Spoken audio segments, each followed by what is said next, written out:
내 뇌가 먹으라고 시킨다. 멈출 수 없는 식욕. 음식 중독의 진실. 1. 왜 배가 부른데도 계속 먹게 될까? 늦은 밤 소파에 앉아 드라마를 보며 손이 멈추지 않는다. 떡볶이, 치킨, 초콜릿, 라면. 배는 이미 부른데도 자꾸만 손이 간다. 입이 심심해서라는 핑계로 과자를 집어들지만 정말 그뿐일까? 배고픔과 상관없이 끊임없이 먹고 싶은 충동.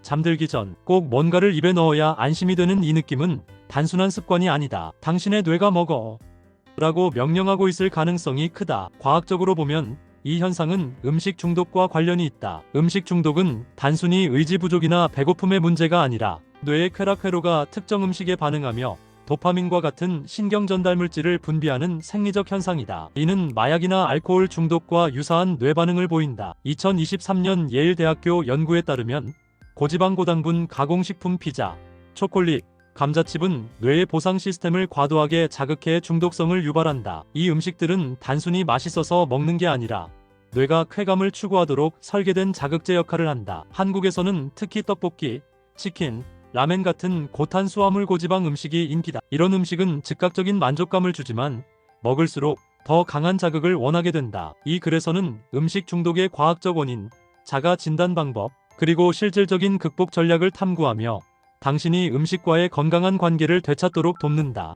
왜 우리는 자극적인 음식을 찾을까? 현대인의 식탁은 단순한 영양 섭취의 공간이 아니다. 짜고, 달고, 기름진 음식은 단순히 배고픔을 채우는 도구가 아니라 뇌를 자극하는 엔터테인먼트다. 슈퍼마켓 진열대를 가득 채운 초콜릿, 감자칩, 탄산음료는 단순한 식품이 아니라 뇌의 쾌락 중추를 겨냥한 설계된 자극이다. 1. 뇌를 사로잡는 설탕, 지방, 소금의 삼각지대. 설탕, 지방, 소금은 음식 중독의 핵심 요소다. 이 세 가지는 뇌의 보상 시스템을 활성화해 도파민, 엔돌핀, 엔도카나비노이드 같은 쾌감 물질을 분비한다. 예를 들어 초콜릿은 설탕, 엔돌핀 분비와 지방 엔도카나비노이드 분비의 완벽한 조합으로 뇌를 즉각적으로 자극한다. 2022년 하버드 의대 연구에 따르면 이런 고칼로리 가공식품은 뇌의 측좌액을 활성화해 마약과 비슷한 중독 반응을 일으킨다. 한국의 대표적인 중독성 음식인 떡볶이를 예로 들어보자. 떡볶이는 단맛 고추장과 설탕, 짠맛 간장과 소금, 지방, 기름진 어묵이나 치즈 토핑의 조합으로 뇌를 강하게 자극한다. 한 입 먹으면 멈추기 어렵고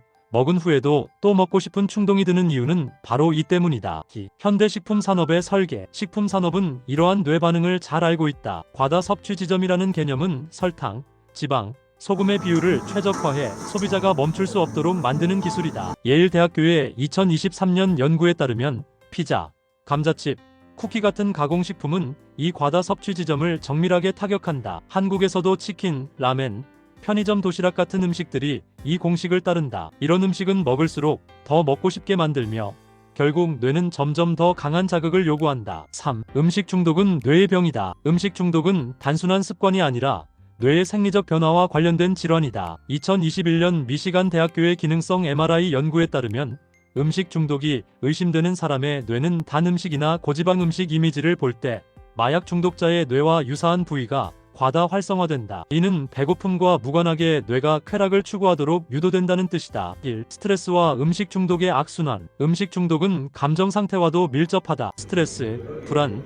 우울감은 코르티솔 호르몬을 증가시키며 이는 식욕 억제 호르몬인 렙틴의 기능을 방해한다. 결과적으로 스트레스를 받을수록 과식하게 되고 과식 후 죄책감이 쌓여 다시 스트레스로 이어지는 악순환이 생긴다. 한국에서는 직장 스트레스나 학업 부담으로 인해 야식 문화가 뿌리 깊게 자리 잡았고 이는 음식 중독의 주요 원인 중 하나다. 장뇌축의 역할. 최근 연구는 장내 미생물이 음식 중독에 중요한 역할을 한다는 사실을 밝혀냈다. 2020년 네이처 리뷰즈 엔도크로날러지에 실린 논문에 따르면 장내 미생물은 장뇌축을 통해 식욕 조절 호르몬을 조절한다. 가공식품 위주의 식단은 장내 유익균의 다양성을 감소시키고 이는 식욕 조절 능력을 약화시킨다. 반대로 섬유질이 풍부한 식단은 단쇄 지방산 생성 박테리아를 증가시켜 포만감을 오래 유지시킨다. 4. 당신은 음식 중독일까? 자가 진단법. 음식 중독은 스스로 인지하기 어렵다. 아래는 예일대학교의 음식 중독 체크리스트를 바탕으로 한 자가 진단 항목이다. 다음 중 4개 이상 해당된다면 음식 중독을 의심해봐야 한다. 특정 음식을 먹기 시작하면 멈출 수 없다. 스트레스, 우울, 불안 상태에서 무조건 먹는다. 음식을 먹지 않으면 짜증, 불안, 무기력감을 느낀다. 음식 생각이 일상생활 1. 공부, 인간관계를 방해한다. 먹은 후 죄책감을 느끼지만 반복해서 먹는다. 특정 음식을 먹기 위해 비합리적인 행동. 새벽에 편의점 방문을 한다. 음식을 먹어도 만족감이 오래가지 않는다. 자가 진단 결과가 의심스럽다면 전문가 영양사, 정신과 의사와 상담하는 것이 좋다. 한국에서는 대한비만학회나 지역보건소에서 식이 상담 프로그램을 제공한다. 5. 음식 중독에서 벗어나는 실질적인 전략. 음식 중독은 단순히 덜 먹는다고 해결되지 않는다. 뇌의 보상 시스템, 장내 환경, 생활 습관을 종합적으로 바꿔야 한다. 아래는 과학적으로 검증된 실용적 방법들이다. 1. 식습관 혁신. 하버드 한 접시 식단. 하버드 공중보건대학의 한 접시 식단은 음식 중독 극복에 이상적이다. 이 식단은 다음과 같은 구성으로 포만감을 유지하고 중독성을 줄인다. 반은 채소와 과일. 색깔이 다양한 채소. 시금치, 당근, 브로콜리와 과일. 사과, 배를 선택해 섬유질 섭취를 늘린다. 4분의 1은 통곡물 정제된 쌀이나 밀가루 대신 현미, 퀴노아, 귀리를 선택해 혈당을 안정시킨다. 4분의 1은 단백질 기름진 고기 대신 콩, 두부, 생선, 닭가슴살 같은 저지방 단백질을 선택한다. 음료는 물 또는 무가당차 설탕이 든 음료. 콜라, 주스는 도파민 과다 분비를 유발한다. 가공식품, 채소와 즉석식품, 패스트푸드는 피하고 집에서 요리한 자연식을 우선한다. 한국식 식단에 적용한다면 밥은 잡곡밥으로, 반찬은 나물과 생선구이로 구성하고 김치나 미역국 같은 발효식품을 추가해 장 건강을 돕는다. 천천히 먹는 습관. 급하게 밥을 먹으면 뇌가 포만감을 인지하기 전에 과식하게 된다. 2022년 저널 오브 누트리션 연구에 따르면 한 입을 최소 30번 이상 씹으면 포만감을 유도하는 호르몬이 증가한다. 식사 시간은 최소 20분 이상으로 설정하고 젓가락을 내려놓으며 천천히 음미하는 습관을 들이자. 3. 규칙적인 수면과 스트레스 관리. 불규칙한 수면은 야식 중독의 주범이다. 2023년 슬리프 메더선 연구에 따르면 수면 부족은 식욕 자극 호르몬인 그렐린을 증가시키고 렙틴을 감소시킨다. 잠들기 최소 3시간 전 식사를 끝내고 4. 7-8 호흡법. 4초 들숨, 7초 멈춤, 8초 날숨을 매일 5분 실천하면 자율신경이 안정되어 야식 충동이 줄어든다. 4. 운동과 식사 일치. 운동은 도파민 분비를 조절해 음식에 대한 의존도를 줄인다. 하루 10분 스쿼트, 팔굽혀펴기 같은 저강도 운동도 효과적이다. 또한 식사 일지를 작성하면 자신이 언제, 왜, 무엇을 먹는지 패턴을 파악할 수 있다. 예를 들어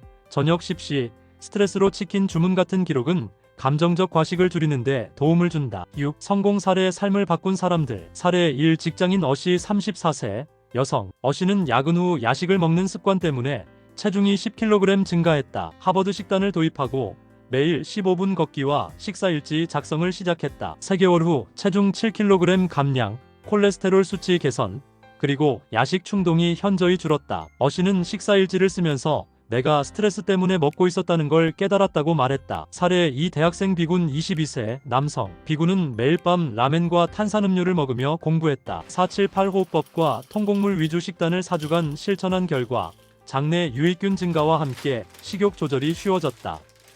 비군은 잡곡밥과 나물을 먹으니 배고픔이 덜하고 집중력이 높아졌다고 전했다. 이 사례들은 단순히 음식을 바꾼 게 아니라 삶의 루틴을 변화시킨 결과다. 식단, 수면, 운동, 명상의 조합은 음식 중독 극복의 핵심 열쇠다. 7. 최신 연구. 장내 미생물과 음식 중독. 장내 미생물은 음식 중독의 새로운 연구 분야다. 2023년 것 마이크로브즈 저널에 실린 연구에 따르면 가공식품 위주의 식단은 장내 유익균 락토바실러스, 비피도박테리아의 다양성을 감소시킨다. 이는 식욕 조절 호르몬 분비를 방해하고 과식을 유발한다. 반면 섬유질이 풍부한 식단, 김치, 미역, 고구마 등은 단쇄 지방산을 생성하는 박테리아를 증가시켜 포만감을 유지한다. 한국 전통 발효식품 김치, 된장, 고추장은 장내 미생물 다양성을 높이는 데 탁월하다. 예를 들어 김치의 유산균은 장 뇌축을 통해 식욕 억제 신호를 강화한다. 이를 식단에 적극 활용하면 음식 중독 극복에 큰 도움이 된다. 8. 결론입니다. 첫걸음을 내딛자. 음식 중독은 나약함이 아니라